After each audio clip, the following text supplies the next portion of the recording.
সত্যি তুই জবটা নিচ্ছিস না? না রে, এত ভালো অফার ছেড়ে দিবি?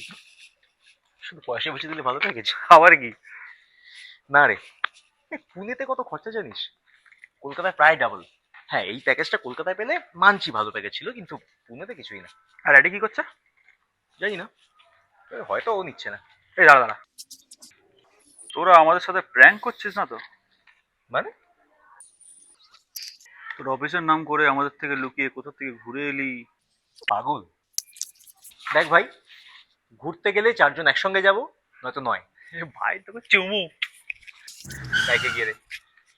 এই ভাই শোন না, এই চল না রাইদের ফ্ল্যাটে গিয়ে একটু আড্ডা দিই। দাঁড়া, কল করে দেখি ম্যাডামরা আছেন কিনা। হ্যাঁ। হ্যাঁ, হ্যালো। হ্যাঁ বলুন। বাড়িতে?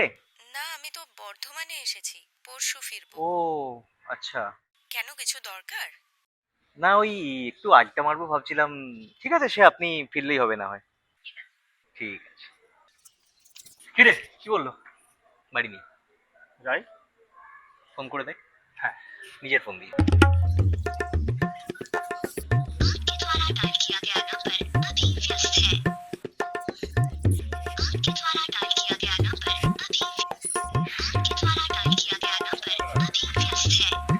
এ বিজি বলছে বারবার।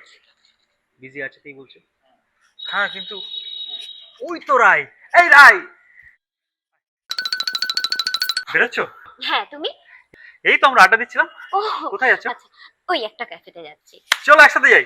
না না, আমি তো বিক্রমদার সাথে যাচ্ছি। তোমরা?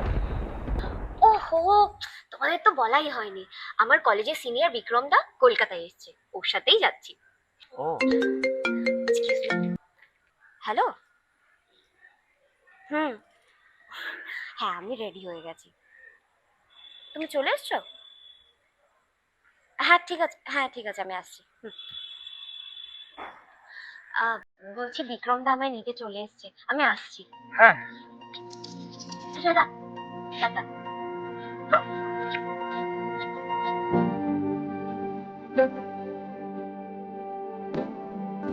Thank you.